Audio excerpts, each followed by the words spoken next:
जखमीची खून केली आहे. कुलदीप सर हात मागे जरा हात आवाज त्याला सुनता करून त्याची धर्मांतर तर झाला नाही ना. आता तपासण्याची वेळ आलेली आहे. कुठेतरी त्याला धरून एकदा तपास करून त्याला नाहीतर कुठेतरी गोल टोपी घालून आता त्याला मोकळा करतो आम्ही. तर तो जास्त हिंदू धर्मामध्ये राहण्याच्या लायकीचा राहिलेला नाही. सुषमा अंधारेने आपले सोबतचे फोटो तुम्ही व्हायरल केलेले आहे ना. फर्निचरसाठी भांडणारी आणि फर्निचरसाठी पद देणाऱ्या महिलेवर आम्ही किती बोलायचं. तुझ्या घरी मी 4 सोफा आणि 2 टेबल पाठवून देतो, कदाचित शांत राहील. आपट्याच्या बाबतीत तुम्ही भूमिका जाहीर केली, काय नेमकं? आपटेला प्रत्येक शिवप्रेमी आपटणारच. त्याच्याशी कोण काय लेणं देणं नाही, कोणाशी काय आम्हाला काय पडलेलं नाही. जो शिवाजी महाराजांच्या बाबतीच्या शिवाजी महाराजांच्या विरोधात ज्यांनी हे कृत्य केलं, मग तो कोणाचाही असेल, कोणाबरोबर त्याचा फोटो असेल, काय असेल, पोलिसांच्या संरक्षणाच्या बाहेर अगर तो चुकून आम्हाला हातात सापडला तर त्याला आपटल्याशिवाय आम्ही राहणार नाही. आणि हे लक्षात घ्या, सुषमाताईंच्यावर मी दोष देत नाही, कारण का आत्ता शिंदे साहेबांवर आलेल्या ज्या काही गोरेताई आहेत किंवा त्या मनीषा कायंदेताई आहेत, मनीषा कायंदेताईंनी स्वतः मला सांगितलं की जेव्हा ते उद्धव ठाकरेंबरोबरच्या शिवसेनेमध्ये होत्या तेव्हा रश्मी ठाकरे त्यांना जबरदस्ती करायची. राणेंवर बोल, नाही तर तुला पद देणार नाही, तुला तिकीट देणार नाही. तीच अवस्था आता सुषमा अंधारेची आहे. म्हणून सुषमा अंधारेंची चूक नाहीये. बिचारीला पद मिळवण्यासाठी रश्मी ठाकरेंना खुश करते, बाकी काय. संजय राऊतांनी नारायण राणे साहेबांनी संजय राजाराम राऊत टीका केलेली ठाकरे गटानं नारायण राणेंच्या अटकेची मागणी आणि अफजल खानाची उपाधी दिली आहे नारायण राणे. अफजल खान हा मातोश्रीच्या 3ऱ्या माळ्यावर राहतो, असा बायलासारखा उभा राहतो. त्याला त्याने आमच्या नादी लागू नका. तुझ्या पेंग्विनचा काल डायपर घालण्याची वेळ आलेली, समजून घे. मुतत बाहेर निघाला. अगर आम्ही लोकांनी परवानगी दिली नसती ना तर पेंग्विनला तिथेच मुताला आम्हाला उभं राहायला लागलं असतं. तुमचे हे जयंत काका अगर मध्ये आले नसते ना, पेंग्विनला ना खालचं पुरे नळच सुरू झाला असता.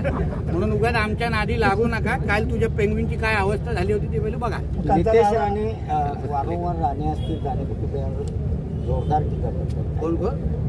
संजय राऊत राणे त्याला पगारात त्याचा भेटतो. असं आहे, पगार ज्या नावाने भेटतो, ज्या कारणाने भेटतो ते त्या माणसाला करायलाच लागतं. नाहीतर त्याचा दिवाळीचा बोनस कसा भेटणार, गाडीचे हप्ते कसे देणार तो. आमच्यामुळे त्यांना त्याचा अगर पगार येत असेल तर माझ्या शुभेच्छा आहेत त्याला. कालचा राडा जो झाला हे मुद्दामून विरोधकांनी केलं असं वाटतं. याचं कारण असं आहे, तुम्हाला सांगतो. 10 वाजता महाविकास आघाडीचा मोर्चा निघणार होता. 10ची अधिकृत त्यांना वेळ दिलेली. 12 वाजता राणे साहेबांना प्रशासनाने वेळ दिलेली. असं अधिकृत ठरलेलं. 10 वाजता त्यांचा मोर्चा न सुरू होता त्यांचे नेते मंडळी आले 12 वाजता आणि म्हणून ते एकत्र तो विषय. ते अगर 10 वाजता त्यांनी अगर त्यांचा मोर्चा सुरू केला असताना 10 ते 12 पर्यंत सगळं उरकलं असतं आणि मग 12 वाजता राणे साहेब आले असते. मुळामध्ये आम्हाला या विषयाचं राजकारणच करायचं नाहीये, कारण हा छत्रपती शिवरायांचा विषय आहे. पहिल्या दिवसापासून अगर तुम्ही पाहिलं असेल, जेव्हापासून हा पुतळा पडला, ती दुर्घटना घडली, तेव्हापासून आमचे रवी चव्हाण साहेब असतील, आमचे देवेंद्रजी असतील, आम्ही सगळेजण एकच बोलतोय, आम्हाला तो पुतळा परत उभा करायचा आहे. आम्हाला राजकारण करायचं नाही. राजकारण करणारे कोण लोक आहेत? जे तुम्हाला विशालगडवर दिसले का? नाही दिसले. जे तुम्हाला हडपसरवर जेव्हा एका शिवाजी महाराजांच्या पुतळ्यावर कोणी चप्पल मारली तेव्हा दिसले का? नाही दिसले. ह्यांना बरोबर राजकारण करायचं होतं म्हणून सिंधुदुर्गावर काल आलेले होते. अगर एवढं तुम्हाला छत्रपती शिवाजी महाराजांची चिंता आहे, इतिहास तुम्हाला जोपासायचा आहे, तर हिंमत असेल तर जावा ना विशालगडवर. ते अतिक्रमण काढा ना. तेव्हा कशाला त्या दाडू कुरवाडांची धुमणा चाटायला गेलात तेव्हा का नाही हिंमत दाखवली का इकडचं विशालगडचं सगळं अतिक्रमण आम्हाला बाहेर काढायचंय. म्हणून उगाच शिवप्रेमी येण्याचा आव आणू नका. चला आपण सगळे एकत्र येऊ आणि परत एकदा तो पुतळा भक्कम पद्धतीने बनवू. हे मी सगळ्याच राजकीय पक्षाच्या कार्यकर्त्यांना एक शिवप्रेमी म्हणून आवाहन करेन. पोलीस दलावर तुम्ही सारखं बोलताय, तुम्ही म्हणताय धमकी त्यांना दिली नाही असंही म्हणताय. काय, कारण का मी माझ्या वस्तुस्थिती सांगितली. त्यांनी हिंदू समाजाच्या आलेली प्रत्येक केस, प्रत्येक लव्ह जिहादची केस ही वेळेत त्यांनी दाखल करून घ्यावी. आमची लव्ह जिहाद मध्ये गेलेली भगिनी तिला परत आणण्यामध्ये आमच्या हिंदुत्ववादी संघटनेला मदत करावी, आम्ही त्यांचा जाहीर सत्कार करू असं मी सांगितलेलं आहे. शेवटी आमच्या डिपार्टमेंटमध्ये करकरेंसारखे अधिकारी आहेत, साळसकरांचे सारखे अधिकारी, चांगल्यातले चांगले अधिकारी आमच्या डिपार्टमेंटमध्ये येऊन गेले, त्यांच्याबद्दल आम्हाला अभिमान आहे. म्हणून ह्या लोकांचं नाव कोणी खराब करू नये एवढीच इच्छा आहे. वैभव नाईकने काल आरोप केला की कालचा जो का राडा झाला आम्हाला ह्या विषयाचं राजकारण करायचं नाही. आम्हाला शिवरायांचं पुतळा परत तिथे उभं करायचं आहे, एवढंच आमचं एक वाक्य आहे. तुम्ही किती चारी बाजूनी खोदलं तरी पाणी लागणार नाही. आता अमोल मिटकरीचा आता कुठेतरी त्याचा धर्म आता तपासण्याचीच वेळ आलेली आहे की त्याला सुनता करून त्याची धर्मांतर तर झाला नाही ना, आता आता तपासण्याची वेळ आलेली आहे. कुठेतरी त्याला धरून एकदाच तपास करून त्याला, नाहीतर कुठेतरी गोल टोपी घालून आता त्याला मोकळा करतो आम्ही, कारण तो जास्त हिंदू धर्मामध्ये राहण्याच्या लायकीचा राहिलेला नाही. चुकता करण्यासाठी आलेलो नाहीये, पण माझ्या ह्या ईश्वरपूरचं नाव मला यापुढे ईश्वरपूरच ठेवायचं आहे हे सांगण्यासाठी आणि हे ठासून सांगण्यासाठी इथे आलेलो आहे. आणि ही काही नितेश राणेची मागणी नाहीये.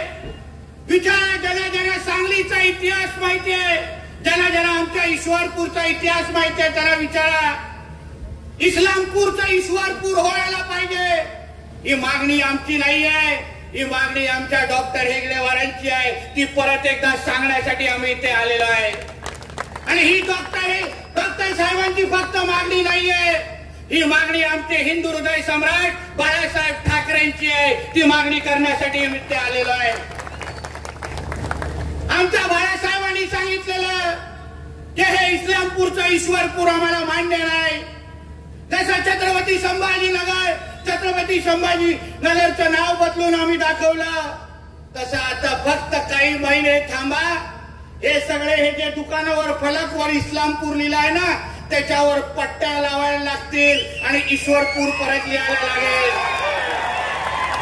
म्हणजे माझ्या दुकानदारच्या सर्व माझ्या हिंदू बांधवांना सांगतो, नाव फलक तयारी करून ठेवा, पेंट लावून ठेवा.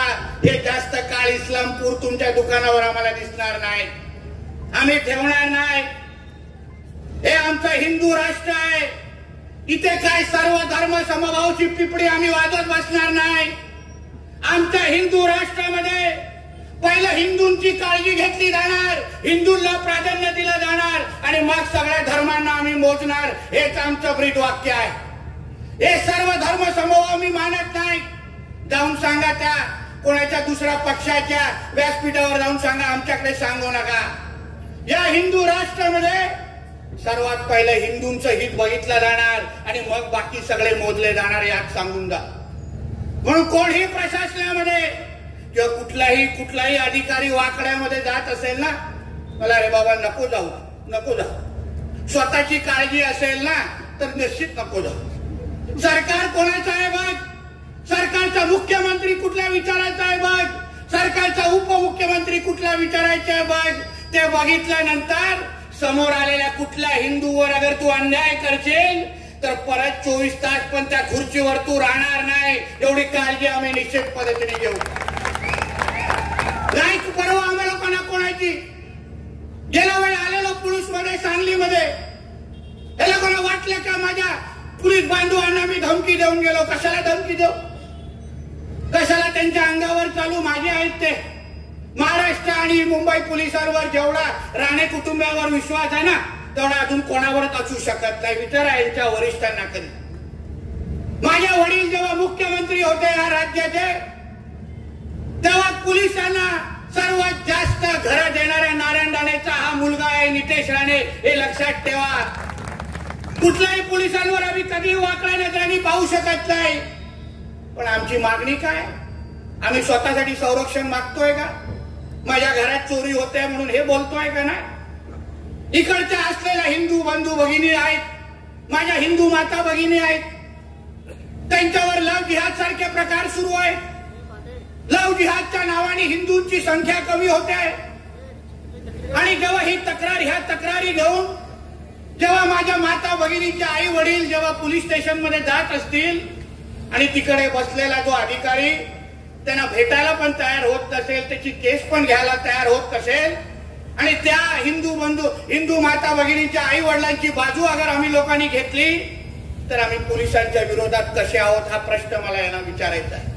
मी माझ्या धर्मासाठी प्रश्न विचारतोय. मी माझ्या धर्मासाठी लोकांना अंगावर घेतोय. मला कोणावर दुसऱ्याला अंगावर जायची गरज नाही. तुम्ही दिलेली ड्युटी असेल, बसलेला खुर्ची असेल, ती बसलेली खुर्ची आणि दिलेलं पद माझ्या हिंदू समाजासाठी वापरा. हाच नितेश राणे तुमच्या खुर्चीकडे येईल आणि तुमचा नागरी सत्कार करून जाईल. एवढे शब्द तुम्हाला मी इथे देऊन जातो.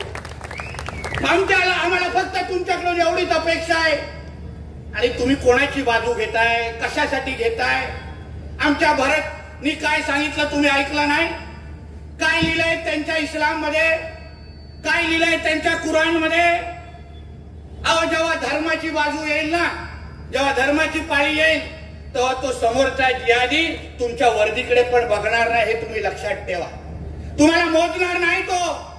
त्याला फक्त त्याच्या कुराणमध्ये जे लिहिलेलं आहे की इथे उपस्थित असलेला प्रत्येक हिंदू हा काफिर आहे आणि या काफिराला संपून आम्हाला आमच्या या भारतामध्ये इस्लाम राष्ट्र स्थापन करायचं आहे, एवढंच त्या जिहादीच्या डोक्यामध्ये आहे. त्याला नाही पडलंय का हा एसीपी आहे का डीसीपी आहे की ह्यानी युनिफॉर्म घातलाय, हे त्याला नाही पडलेलं आहे.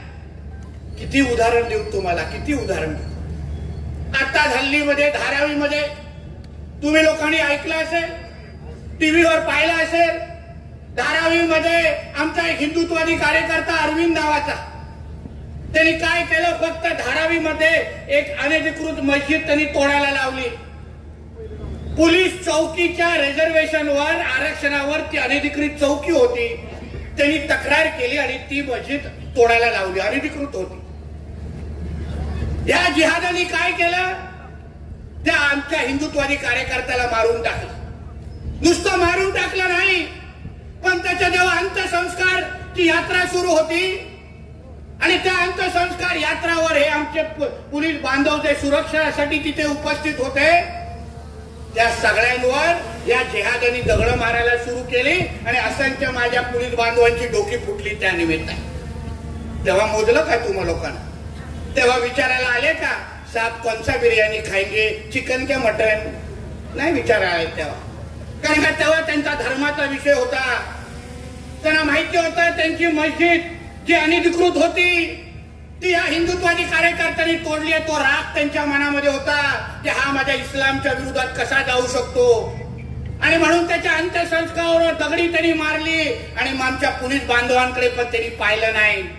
हे असे जिहाद्यांना आपण मदत करणार आहोत, अशा जिहाद्यांचे आपण लाड करणार आहोत. अहो, आझाद मैदानवर जेव्हा त्या रजा अकॅडमी नावाच्या एक दहशतवादी संघटनेचा मोर्चा निघालेला आणि तिथे जेव्हा दगडफेक सुरू झाली, विचारा माझ्या पोलीस बांधवांना किंवा माझ्या पत्रकार मित्रांना विचारा, सांगतील तुम्हाला असंख्य तिकडच्या पोलीस लेडीज कॉन्स्टेबलवर.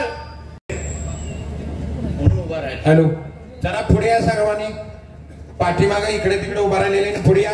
पुढचे व्यक्ती आहेत नितेशजी राणे साहेब, प्रखर हिंदुत्ववादी नेते. माझी ओळख चांगली आहे, लोकांना वेगळी द्यायची गरज नाही.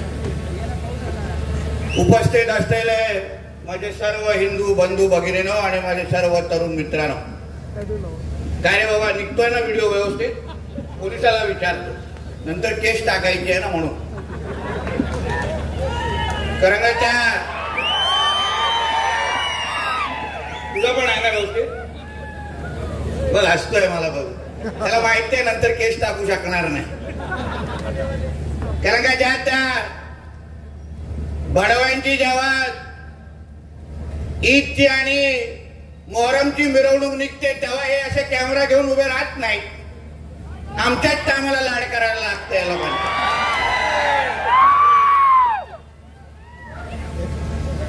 आज जो मोर्चा आपण काढला, त्या मोर्चाचा हेतू माझ्या अगोदरच्या दोन्ही वक्त्यांनी आपल्याला सांगितलेला आहे. मला एक फक्त प्रश्न इकडच्या ईश्वरपूरच्या माझ्या सर्व हिंदू बंधू भगिनींना विचारायचा आहे. मला पाकिस्तानमध्ये मला एक असा जिल्हा, एक असा तालुका, एक असा गाव दाखवा किंवा कुठलाही इस्लाम राष्ट्रामध्ये एक असा जिल्हा तालुका किंवा गाव दाखवा ज्याचं नाव श्रीराम नगर आहे किंवा कुठे भगवती नगर दिलेलं आहे, आणि चुकून अगर त्या गावाचं आणि तालुक्याचं नाव कुठल्याही हिंदू देवी देवताच्या मागे अगर लिहिलं असेल तर तिकडच्या असलेला गावातला तालुक्यातला हिंदू हे पाकिस्तानले जिहादी जिवंत त्या लोकांना ठेवतील का? हा फक्त प्रश्न तू माझ्या इकडच्या सर्व ईश्वरपूरच्या हिंदू बंधू भगिनींना मला विचारायचा आहे. मग आपण हे इस्लामपूर नाव देऊन या जिहाद्यांचा का आपण लाड करायचा? हे फक्त प्रश्न तुम्हाला एक सगळ्यांना मला विचारायचा आहे. यांचे लाड कशाला सहन करायचे? यांच्या वेगवेगळी नाटकं कशाला सहन करायचे? आपल्याला कधी हे लोक असं डोक्यावर उचलून धरतात का? कधीच नाही धरत. मग सगळी नाटकं आपणच सहन करायची. ह्यांचे मोहरम आले, ईद आल्या, ह्यांच्या मिरवणुका रात्री 12-12 वाजेपर्यंत चालणार, 3-3 वाजेपर्यंत ह्यांचे डीजे चालणार, आणि आमच्या नवरात्री आणि गणेश चतुर्थीच्या मिरवणुका 10 वाजून 1 मिनिटावर चालले तर लगेच आपले शिंगम येतात नोटीस घेऊन, लगेच हळूच नोटीस सरकवतात, आपल्याला हायकोर्टचा नियम दाखवतात. मग कधी खरंच अगर सिंगमगिरी दाखवायची खाद आहे ना तर त्यांच्या त्या ईद आणि मोहरमच्या मिरवणुकीमध्ये नोटीस सरकवून दाखवा. तुमच्या या व्यासपीठावर मी तुमचा सत्कार करून दाखव. काय बोलला आमचा भरत नावाचा मित्र आता? डॉक्टर बाबासाहेब आंबेडकरांच्या संविधानामध्ये सर्व धर्म समभाव हे लिहिलेलं आहे. सर्व धर्म समभाव. आता हे सर्व धर्म समभावचं चूरण हे फक्त हिंदूंनाच दिलं जातं, त्या भडव्यांना कधीच देत नाही. आम्हाला भाईचारा सांगितला जातो. आता कोणाचा भाई आणि कोणाच्या ढोंगणात चारा हे ह्यांनाच माहिती आहे. आम्हाला कधीच देत नाही. सगळे नियम कायदे आम्हीच पाळायचे. सगळ्या संविधानाचा जप आम्हीच करायचा. आणि हे जे भडवे जेव्हा बाहेर येतात जिहादी, तरी हे लोकांना कोणच कधी विचारला जात नाही. आता पुण्यामध्ये एक मोर्चा निघाला. तुम्ही काय आमच्या मीडियाच्या मित्रांनी कव्हर केला असेल. पोलीस परवानगी कशी मागितली की आम्हाला सर्व धर्म समभाव मोर्चा काढायचा आहे. सर्व धर्म समभाव. पोलिसांनी आमच्या परवानगी देऊन टाकला. ठीक आहे, सर्व धर्म समभाव म्हणजे लफडी होणार नाही, काय होणार नाही, चांगलं आहे. भाईचाराची काही गोष्टी होतील. हे सगळे 300-400 टोपीवाले जमले, गोल टोपीवाले जमले. आपल्या जिल्ह्यात पुणे जिल्हाधिकारी कार्यालयाच्या समोर सगळेजण जमले आणि तिथे घोषणा काय दिल्या? सर्व धर्म समभाव मोर्चामध्ये हे लोकांनी घोषणा काय दिल्या? अल्लाह अकबर आणि सर तन से जुदा. काय सर्व धर्म समभाव? परवानगी कशी मागितली? आणि मोर्चामध्ये सर्व धर्म भावचे नारा द्यायच्या आणि हे सर तन से जुदा नारा आम्ही ऐकत बसायच्या. मी एवढंच त्या सर तन से जुदा बोलणारे इथले कोण भडवे त्यांचे आले असतील, माझं भाषण ऐकत असतील. माझं भाषण पुरेपूर ऐकतात. मस्जिदीमध्ये आता फक्त बोंग्यावर लावायचंच बाकी आहे, बाकी सगळीकडे चालू आहे, मला माहिती आहे. म्हणून जे माझे भाषण ऐकत असतील, सांग तुझ्या अब्बाला, सांग जाऊन तुझ्या अम्मीला, हे आमचा हिंदू राष्ट्र आहे. इथे तुम्ही सरतांचे जुदा अगर घोषणा परत दिल्या तर तुमच्या ढोंगणावर तुमचं शरीर ठेवणार नाही, एवढी गॅरंटी आज तुम्हाला लोकांना देऊन जातो. परत माझ्या महाराष्ट्रामध्ये, माझ्या देशामध्ये सरतांचे जुदा अगर घोषणा आम्हाला ऐकायला मिळाला तर शुक्रवारी तुमच्या ढोंगणावरती जाणार नाही, एवढी काळजी आम्ही लोकांनी सगळ्यांनी घेऊ. उगाच आमच्या समोर लाड करायचं नाही सरतांचे जुदाच्या. तुम्हाला काय वाटतं आम्ही काय नुसतं मोर्चामध्ये येतो का? सगळी तयारीमध्ये आहेत माझी मुलं चारी बाजूने. कुठलाही कुठून आल्या ना परत 2 पायावर परत मशिदीकडे जाणार नाही, एवढी काळजी आम्ही निश्चितपणे दिली घेऊ. मी काय नुसता कुठला व्हाईट कॉलर आमदार नाही निवेदन देण्यापुरता, त्याच्यातला पैकी नाही. मी जरा इतिहास तपासा, सगळं कळेल काय काय निघतं बाहेर. आले होते आता ज्या रेस्ट हाऊसच्या बाजूला बसलेलो आले होते 4-5 आपले काळे झेंडे घेऊन या. नाही, मी त्यांच्यावर नाही टीका करणार. माझे हिंदू बांधव आहेत, त्यांच्यावर मी टीका बिलकुल करणार नाही. पण त्यांनाही एक सांगून जातो, कशाला आलाय नितेश राणे हे समजून घ्या. कशाला आली आमची हर्षा ठाकूरताई हे समजून घ्या. कशाला हा आमचा भारत आमचा हिंदुत्वादी आलाय ते पहिलं समजून घ्या आणि मग काळे झेंडे करत दाखवा. मला काय तुमच्या बरोबर राजकीय हिशोब चुकता करण्यासाठी आलेलो नाहीये. पण माझ्या ह्या ईश्वरपूरचं नाव मला यापुढे ईश्वरपूरच ठेवायचं आहे. म्हणून तुम्हाला सांगतो, बाजू कोणाची घ्यायची एक लक्षात ठेवा. 93-92च्या दंगलीनंतर विचारा तुमच्या वरिष्ठांना, तेव्हाचा अगर हिंदू जागृत नसता तर आज मुंबईवर हिरवे झेंडे तुम्हाला दिसले असते. तेव्हा अगर बाळासाहेब ठाकरे मुंबईमध्ये नसते तर आज एकही हिंदू तिथे जिवंत नसता. अशी परिस्थिती मुंबईची झाली असती. मग आम्ही आमच्या धर्मासाठी बोलायचं नाही, आम्ही आमच्या धर्मासाठी आवाज उचलायचा नाही. आणि मग आम्ही अगर परखड बोलायला लागलो, आम्ही अगर सत्य बोलायला लागलो तर मग आम्हाला तुम्ही नोटीसेस देता, आमच्यावर तुम्ही केसेस टाकता, आमचा आवाज दाबण्याचा प्रयत्न करता. अगर तुम्ही आम्हाला बोलायला दिलं नाही, आज अगर इथे उपस्थित असलेल्या हिंदू समाजाला अगर आम्हाला जागा करायला दिलं नाही तर एक दिवस तुमचा फक्त नाव इस्लामपूर राहणार नाही, पण तुमच्या इकडे इस्लामपूरमध्ये लोक भगवा झेंडा पण ध्वज फडकवण्यासाठी पण भीते घाबरतील.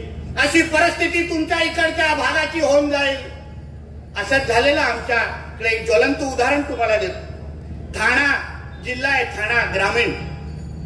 त्या ग्रामीण भागामध्ये पडगा नावाचं गाव होतं. पडगा तुम्ही कदाचित ऐकलं असेल, पडगा नावाचं गाव. असंच हे लोकांनी हळूहळू पहिलं ट्रान्सपोर्टच्या नावाने मुसलमान पहिले घुसले, मग फळ विक्रेते बनायला सुरू झाले, मग आमच्या माता भगिनींच्या साडी विकण्याच्या नावाने बाजारपेठात उभं राहायला लागले.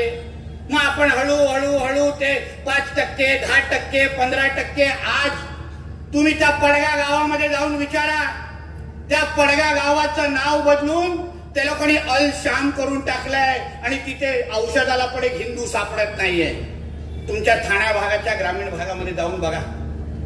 आता अगर आपण बोललो नाही, आता अगर आम्ही तुम्हाला जागृत केलं नाही तर फक्त नावात इस्लामपूर राहणार नाही बांधवांनो.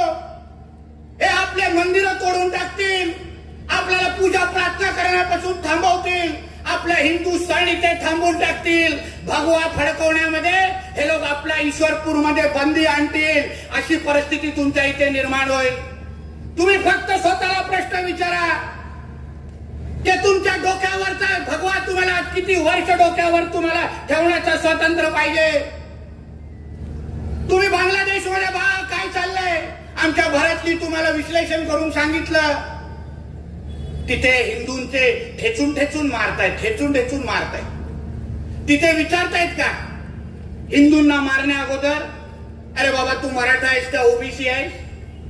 मराठा असशील तर थोडा 2 तासानंतर मारतो, ओबीसी असशील तर मग तुला उद्या मारतो, धनगर समाजाचा असेल ना तर ठीक आहे परवा येतो हा तुझ्याकडे. विचारतायत का? नाही. हिंदू आहे ना मारून टाका त्याला. अशा पद्धतीचा कार्यक्रम त्या बांगलादेशमध्ये सुरू आहे. आणि आपण इथे काय करतोय आपल्या भारत देशामध्ये? अहो त्या लोकांना जेव्हा आरक्षण पाहिजे असतं तेव्हा फक्त मागणी करतायत आम्हाला मुस्लिम आरक्षण द्या. कधी विचारलाय का, कधी ऐकलाय का कुठल्याही मुस्लिम नेत्याला मागणी करताना की आम्हाला पसमंदा समाजासाठी आरक्षण द्या? विचार ऐकलाय का? जेवढी जाती आपल्यामध्ये आहेत, हिंदूंमध्ये आहेत, तेवढ्याच जाती त्यांच्यामध्ये पण आहेत मुस्लिम समाजामध्ये. पण कधीही मुसलमान नेता तुम्हाला मागणी करताना दिसणार नाही की मला ह्या जातीसाठी आरक्षण द्या. तो फक्त एक वाक्यात मागणी करतो की मला मुस्लिम धर्मासाठी आरक्षण द्या. हे आपण लोकांनी शिकलं पाहिजे. याच्यावरून आपले डोळे उघडले पाहिजे. हे लव्ह जिहाद आणि लँड जिहाद म्हणजे काय? हे कसलं षडयंत्र आहे? अहो या लव्ह जिहादच्या नावाने आमच्या ह्या भगिनींना नाव बदलून फसवायचं. लग्न अगोदर सांगायचं माझं नाव आशिष आहे, हिंदू नाव सांगायचं, आणि लग्न झाल्यानंतर जेव्हा माझी हिंदू बहीण त्याच्याशी लग्न करते, संसार सुरू करते आणि मग अचानक तिला कळतं अरे पासपोर्टवर आणि आधार कार्डवर तर हा त्याचं नाव आशिष नाहीये, हा तर कोणता तरी अल्ताफ निघालाय. आणि मग तिला वाटतं आता मी काय करायचं. तो मग तिला जबरदस्ती करायला सुरू करतो. ते तुला माझ्यावर संसार करायचा असेल तर तुला तुझा हिंदू धर्म सोडायला लागेल. तुला तुझ्या हिंदू देवी देवतांचे सगळे फोटो घरातून काढायला लागतील. तुला तुझं नाव बदलायला लागेल आणि तुला मुसलमान आणि इस्लाम स्वीकारायला लागेल. माझा साधा प्रश्न ह्या निमित्ताने या जिहाद्यांना आहे, तुम्हाला आमच्या कुठल्या हिंदू भगिनीची अगर लग्न करायचंय तर तिचा धर्म कशाला बदलायला पाहिजे, तिचं नाव तुला कशाला बदलायला पाहिजे. ती जशी आहे हिंदू म्हणून तिला स्वीकार, तरच तुझ्या प्रेमाला अर्थ आहे, आम्ही स्वीकारू. नाहीतर तू लव जिहादच्या निमित्ताने आमच्या हिंदू समाजाला संपवण्याचं काम, आमच्या हिंदू समाजाच्या संख्या कमी करण्याचा कार्यक्रम या लोकांचा सुरू आहे. बांधवानो, हे ना 2047 पर्यंत आपल्या या भारत देशाला ह्याला कोणा इस्लाम राष्ट्र बनवायचं. आणि इस्लाम राष्ट्र अगर ह्यांना बनवायचं असेल तर मग त्याचा एकमेव मार्ग आहे, ते हिंदूंची जनसंख्या कमी करून टाका. आणि मग हिंदूंची जनसंख्या कमी करायची असेल तर मग लव जिहादचे प्रकरण वाढवा, लँड जिहादचे प्रकरण वाढवा, मशिदी बनवत जावा, यांच्या मंदिरांच्या बाहेर अतिक्रमण करा आणि चादरी टाकायला सुरू करा आणि विषय संपून टाका. मला आश्चर्य वाटतो, छत्रपती शिवरायांच्या बाबतीमध्ये आज महाराष्ट्रामध्ये एक वेगळ्या पद्धतीचं राजकारण सुरू आहे. वेगळ्या पद्धतीचं राजकारण सुरू. आमच्या सिंधुदुर्गामध्ये जी काय घटना घडली ती कुठल्या शिवप्रेमीला आवडलेली नाहीये. प्रत्येक जण त्याच्यातून दुःखी आहे, प्रत्येक जणाला वेदना झालेला आहे. तो जो कलाकार आपटे नावाचा आहे त्याला पोलिसांना सोडल्यानंतर त्याला एक दिवस शिवप्रेमी म्हणून आम्ही निश्चित पद्धतीने आपटणार, एवढा शब्द तुम्हाला मी आजच्या निमित्ताने देतो. त्याला नाही सोडणार आम्ही, तो कोणाचाही कसलाही असेल तर त्या आपट्याला आपटल्याशिवाय आम्ही नाही गप्प बसणार. पण मला आश्चर्य वाटतं, शिवप्रेमी म्हणून आजकाल जे बोंबलणारे लोक आहेत, तिथे जाऊन भेट देणारे जे लोक आहेत, नेते मंडळी आहेत, ते आमच्या विशालगडवर झालेल्या अतिक्रमणावर कधीच काही थोबाड उघडताना दिसलं नाही, कधीच दिसलं नाही. तिथे जे काय आमच्या महाराजांच्या गड किल्ल्यावर हिरवी चादरी टाकण्याचा जो काय कार्यक्रम सुरू आहे, आमच्या महाराजांचा इतिहास आम्हाला त्या गड किल्ल्याकडे बघितल्यानंतर आम्हाला आठवतो आणि नजरेसमोर येतो. किती विरोध हो, किती विरोध. भारतात राहून या धर्मविरोधांना उत्तर देण्यासाठी किती विरोध होत आहे आमचा. आणि ये जो दोगले लोग हैं ना, जो भाईचारा निभाने के चक्कर में और राजनीति के चक्कर में जो अपना धर्म पे विरोध कर रहे हैं, उनके लिए दो लाइन तो जरूर बोलना चाहूंगी. उनके लिए 2 लाइन तो जरूर बोलना चाहूंगी. अरे भगवा पहनकर हिंदुत्व के लिए लड़ न सको तो भड़वा बनकर हिंदुत्व का विरोध भी मत करो.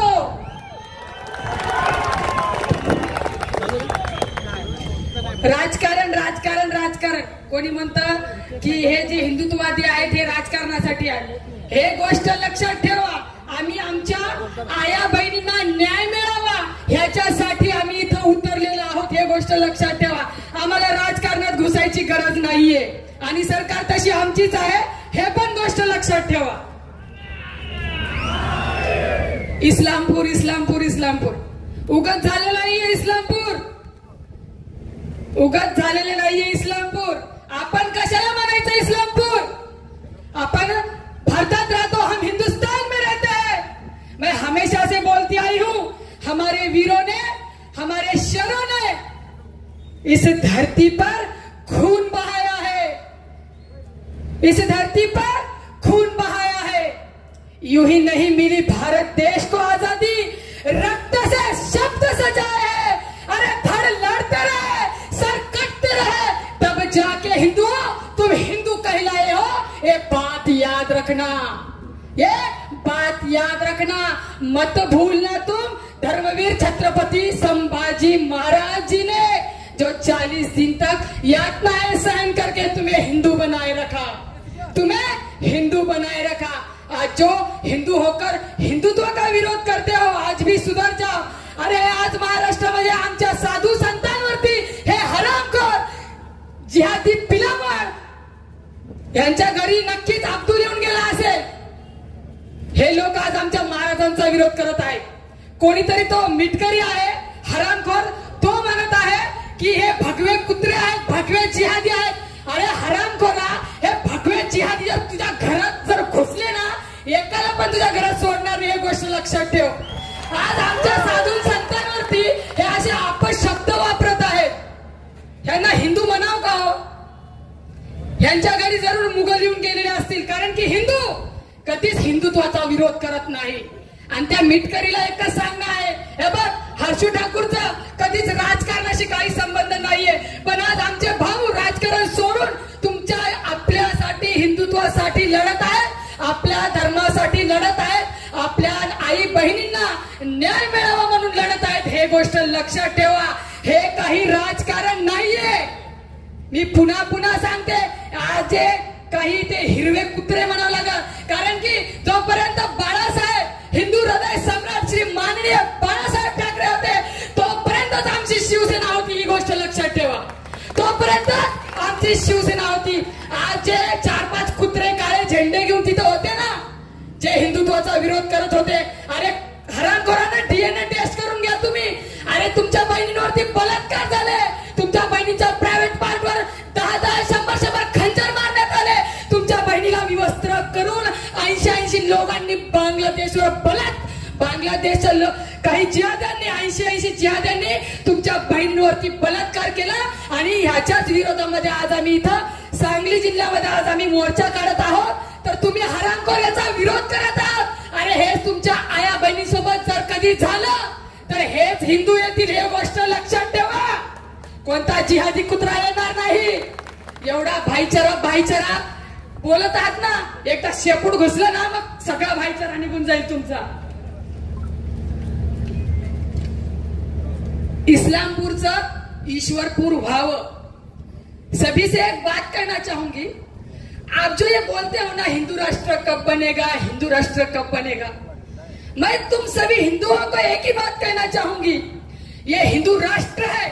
हिंदुओं, तुम कब हिंदू बनोगे? ये हिंदू राष्ट्र है, तुम कब हिंदू बनोगे? इस्लामपूर नाही, आजपासून हे ईश्वरपूर झालेलं आहे, हे गोष्ट लक्षात ठेवा। आजपासूनच हे ईश्वरपूर झालेलं आहे। तुम्हाला काय वाटतं, आम्हाला कळत नाही इथं काय होतंय? आमच्या बोलण्यावर पाबंदी घालता। अरे जाऊन द्या, एवढीच हिंमत असेल ना, अरे लव जिहादच्या ज्या केसेस होत आहे ना, त्या पोरींना न्याय द्या तुम्ही लोक। इथं काय तुम्ही आमचे तोंड बंद करता? इथे जवळच मेडिकल कॉलेज आहे, तिथून बाहेरून शिक्षणासाठी मुली येते। हे आपल्या सांगली जिल्ह्यामधील घटना आहे आणि हे सगळ्या आया बहिणी तुमच्यासाठी, तुम्हाला जागृत करायसाठीच आहे। काही गोष्टी तुमच्या कानापर्यंत येत नसतील तर आज जे सांगली जिल्ह्यात घडत आहे ते मी तुम्हाला सांगायचंय मला। इथे जवळ मेडिकल कॉलेज आहे, तिथे बाहेरून शिक्षणासाठी येणाऱ्या मुलींना आर्थिक दृष्ट्या फसवण्याचं काम चालू आहे ह्या जिहाद्यांकडून। हे माहिती आहे का तुम्हाला? माहिती आहे? महिलांना माहिती नाही? माहिती असं आर्थिक दृष्ट्या फसवायचं, प्रेमाच्या नावाखाली पैसे लुबाडणे, हे प्रकार उघडकीस आलेले आहेत आपल्या सांगली जिल्ह्यामध्ये। इथे विद्यार्थिनी सुरक्षित नाही। मी मुलींना म्हणते, अबे खुद को शस्त्र उठाना पड़ेगा, खुद में दुर्गा काली चंडी धारण करना पड़ेगा और फिर इन जिहादियों का अंत करना पड़ेगा, ये बात याद रखना। इथे विद्यार्थिनी सुरक्षित नाही। हे लांड्यांची पिलावळ लई फोपावली हो, लई फोपावली जिथं तिथं। भारतामध्ये लव जिहादचं प्रमाण भरपूर वाढलेलं आहे, हे सगळ्याला माहिती। आज विनाकारण उगाच पागल कुत्र्याने चावलेलं नाही, विनाकारण उगाच आम्ही मोर्चे काढत फिरत आहोत। एवढा हिंदू समाज आज हजारोनं इथं उन्हामध्ये तपतपत्या उन्हामध्ये, आम्ही मूर्ख नाही आहेत ना सगळे। आणि एक गोष्ट लक्षात ठेवा, भारताला, आपल्या देशाला 2047 पर्यंत स्वातंत्र्यापासून 100 वर्षात इस्लामी राष्ट्र घोषित करण्याचा यांचा प्रयत्न चालू आहे. आता जर आपण असे जर जातीमध्ये वाटल्या गेलो तर हे इस्लाम राष्ट्र घोषित करतील. आणि आज बांगलादेशची जे हालत झालेली आहे आणि बांगलादेशमध्ये ज्या आपल्या हिंदू बहिणीवरती बलात्कार होत आहेत, त्यांना एक व्हिडिओ माझ्या समोर आलाय. माझ्या बहिणींना सांगायचंय, आपल्या हिंदू बहिणीला विवस्त्र करून रिकाम्या दारूच्या बॉटला तिच्या प्रायव्हेट पार्ट मध्ये टाकण्यात आलेल्या आहे. प्रायव्हेट पार्ट मध्ये टाकण्यात आलेला आहे. कसं सहन करू शकता हो तुम्ही हिंदू म्हणून? आम्हाला नाही होत. माझ्या वाघिणी, तुम्हाला एकच म्हणणं आहे, तुम्ही शिवबाच्या वाघिणी आहात. तुमच्यामध्ये हिंदुत्वाचं रक्त आहे. ही हर्षू ठाकूर तुमच्या सोबत आहे. कोणता बी जिहादी कुत्रा येऊ द्या, मी सगळ्या महिलांना नंबर देऊन जाते. जिथं जिथं लव जिहाद होतील तिथं तिथं तुम्ही त्याच्या विरोधात आवाज उठवा. आपले पोलीस प्रशासन आपल्याला भरपूर सपोर्ट करत आहेत. जा आणि या जिहाद्यांवरती गुन्हे दाखल करा. माझा नंबर घ्या. अर्ध्या रात्री जरी कॉल केला तर ही बहीण तुमच्यासाठी थांबेल. ही गोष्ट लक्षात ठेवा. भ्यायचं नाही. हे संतांची भूमी आहे. हे राजमाता जिजामाताची भूमी आहे. हे पुण्यश्लोक अहिल्या देवींची भूमी आहे. यहाँ पे ये कोई बेगम की भूमि नहीं है जो हम इतना डर कर रहे. ये हिंदुस्तान हमारे बाप का है, किसी के अब्बू का नहीं है.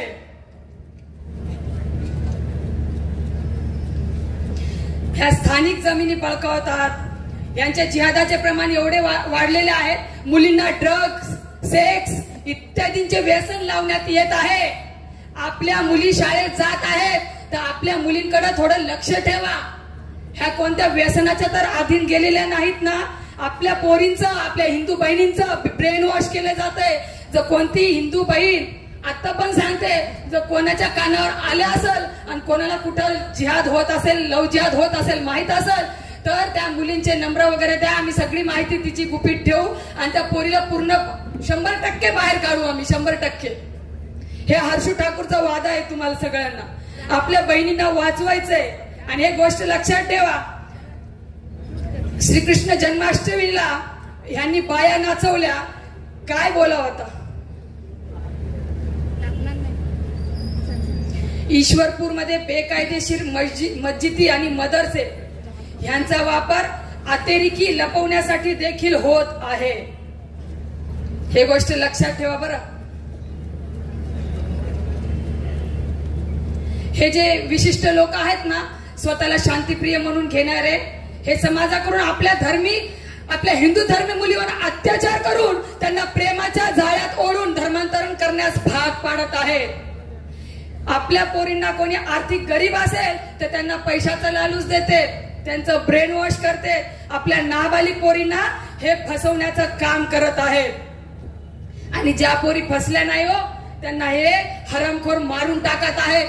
त्यांचे स्तन सुद्धा उरणमध्ये काय झालं माहिती आहे ना? यशस्वी शिंदे हत्याकांड मध्ये त्या जिहाद्यानं आपल्या बहिणीचे स्तन कापले आणि हिंदू अजूनपर्यंत न्यायच मागत आहो. अरे बलात्कार करणाऱ्या जिहाद्यांना फाशीची शिक्षा का होत नाही? बलात्कारी कोणी पण असो त्याला फाशीची शिक्षा का नाही देत? का माहितीये का? हिंदू हे संविधानानुसारच चालतं आणि आम्ही डॉक्टर बाबासाहेब आंबेडकर यांच्या संविधानाचा सन्मान करतो. ह्याच्यामुळे आम्ही सांगतो का एक तर एन्काउंटर करा नाहीतर फाशीची शिक्षा द्या. आम्ही सर तन से जुदा के नारे नहीं देत साहेब. आम्ही सर तन से जुदा के नारे नहीं देते हैं हम लोग. हमारे बहन बेटियों पे बलात्कार होते हैं ना, हम रस्तों पे शांति प्रिय लोग हैं. हम हिंसक नहीं है. जो हरामजादे बोलते हैं ना हिंदू हिंसक है, उन्हें भी बहुत जल्दी करारा जवाब हो झालं. सत्ता तर संपली तुमची. हे भिक्काचोट मी पहिले सुद्धा सांगलेलं आहे, बार डान्सरचा मुलगा हा कधीच हिंदुत्ववादी होऊ शकत नाही आणि हा हिंदू देश चालू शकत नाही.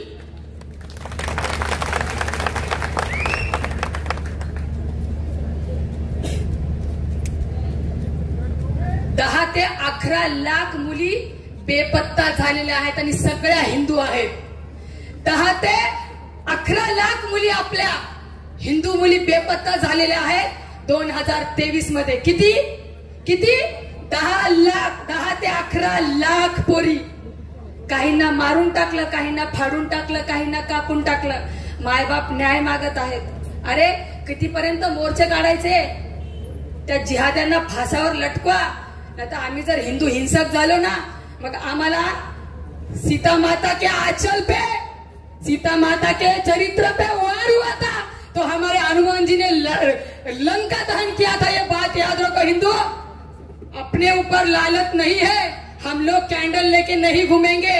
अब जो जिहादी बलात्कार करेगा उसे सरे आग भर चौकात पेटवलं जाईल. हे गोष्ट लक्षात ठेवा.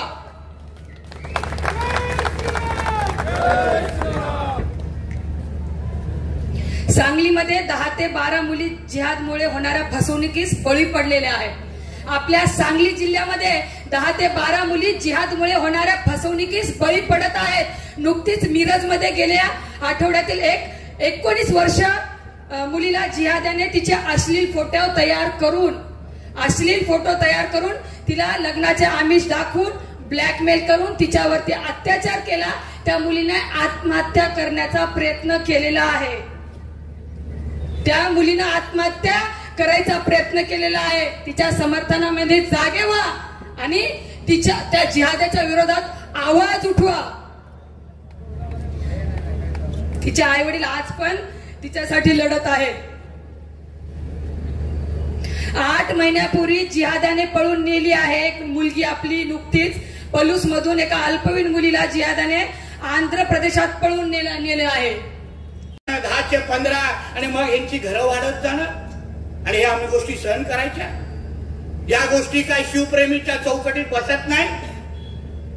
जसा सिंधुदुर्गाकडे जाणारा जो काही नेते मंडळींचा ओघ आहे, मी विचारतो त्यांना, तुम्हाला काय विशालगडवर बसलेले ते काय जिहादी अतिक्रमण तुम्हाला चालतं का? तिकडले जे काय हिरवी चादर पसरून जे काय त्या मोगलांना जमलं नाही, जे काय त्या औरंग्याला जमलं नाही, जे काय त्या टिप्याला जमलं नाही, ते आत्ताचे हे जिहादी जे काय आमच्या किल्ल्यांवर करू पाहतायत, हिरवी चादर पसरू पाहतायत, ते काम इकडच्या जे सिंधुदुर्गावर नाव राजकारण करणाऱ्या त्या नेते मंडळींना ते मान्य आहे का?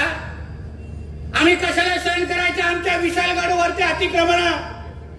अगर वेळेत सरकारने आणि शासनाने प्रशासनाने अगर ते काढलं नाही ना, मग एक सकाळी बुलडोजर आम्ही घेऊन जाऊ आणि अशी घाण साफ करून टाकू ना, एक झोपडी मुसलमानांची तिथे ठेवणार नाही. शब्द तुम्हाला देतो, एक ठेवणार नाही. ठेवायची का आम्ही?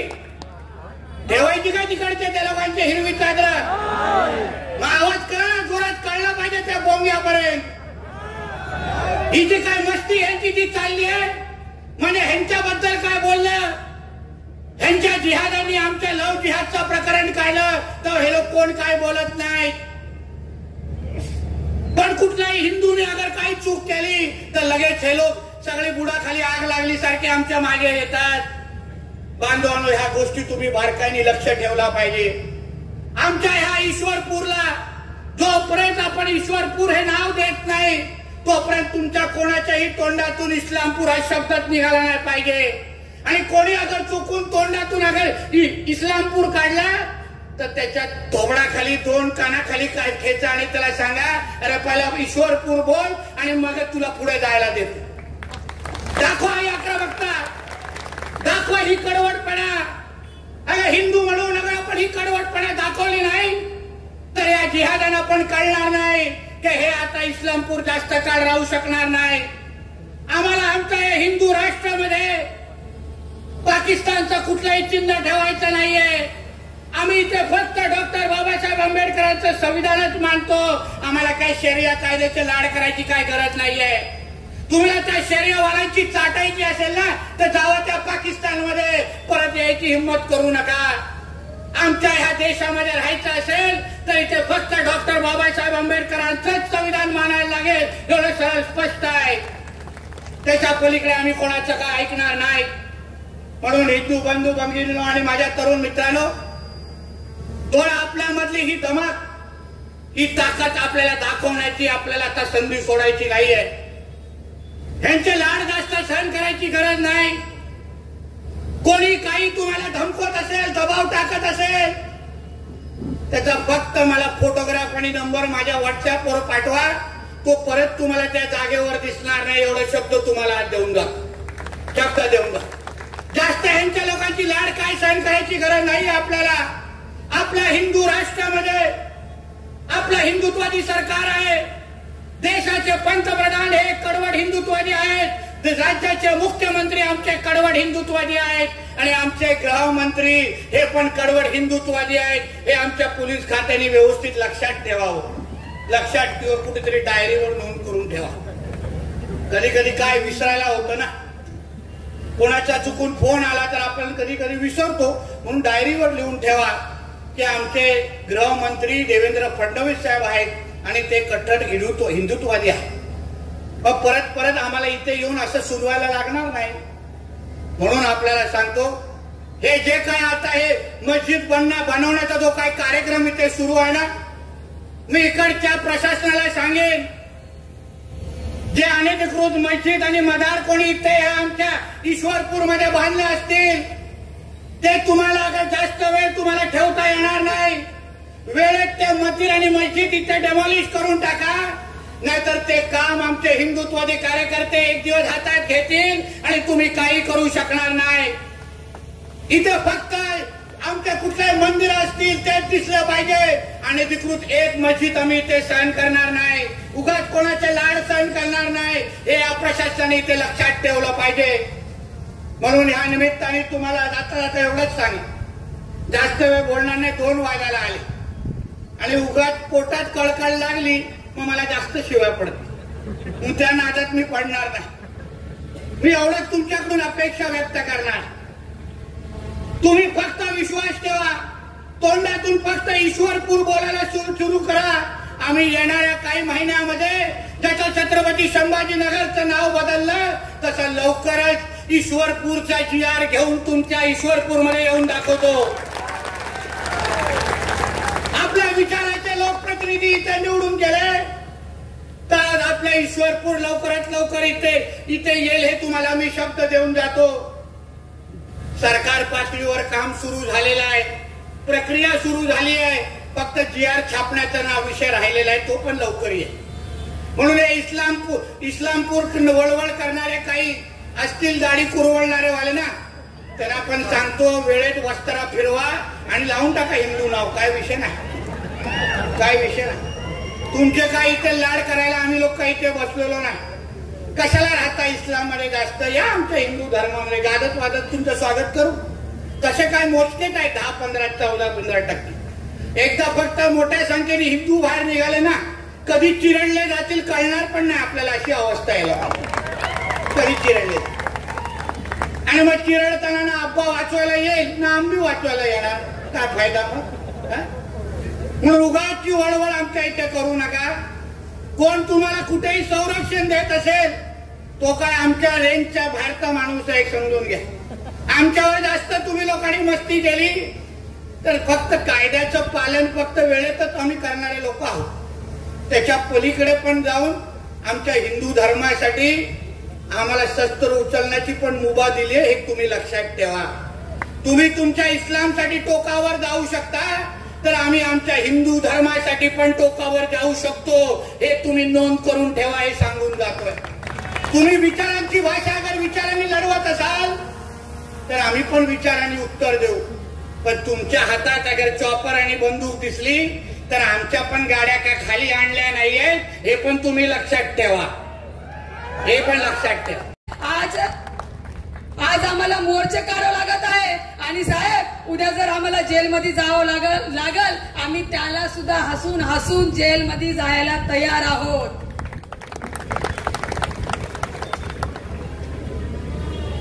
लव जिहादाचं प्रमाण आपल्या भारत देशात भरपूर वाढलेलं आहे.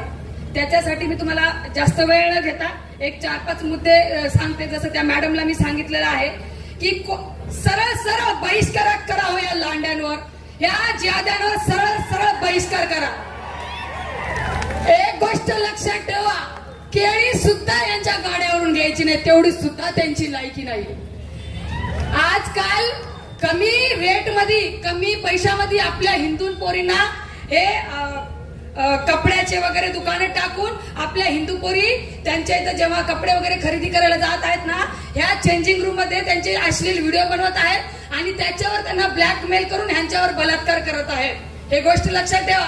कोणत्याही जिहाद्याच्या दुकानावर आपण स्वतः जायचं नाही आणि आपल्या पोरीला पण पाठवायचं नाही। मेहंदी लग्नासाठी कोणते काम असतील, डेकोरेशन असेल, काही जरी असेल, महिलांना खूप सवय आहे आपलं ते घागरा वगैरे हे शिवायची, हे जिहाद्यांचे प्रमाणच त्याच्यामध्ये आहे। एका बी जिहादी कुत्र्याला अंगावरचा माप द्यायचा नाही, हे गोष्ट लक्षात ठेवा। आपला इज्जत हे आपल्या हातामध्ये असती। जिहाद्यांचा संपूर्णपणे इथून तिथून बहिष्कार करा, बाकी आम्ही सगळे तुमच्या सोबतच आहोत। मंदिर से मस्जिद तक की खबरें खास देखी है, मंदिर से मस्जिद तक की खबरें खास देखी है। मजहब बदलती लड़कियां मैंने मेरे घर के पास देखी है, मजहब बदलती लड़कियां मैंने मेरे घर के पास देखी है। अरे जो छोड़ जाती है मोहब्बत के नाम पर घर बार अपना, सुनना हिंदू बहनों, जो छोड़ जाती है मोहब्बत के नाम पर घर बार अपना, मैंने अक्सर उनकी नदी नालियों में लाश देखी है, लाश देखी है।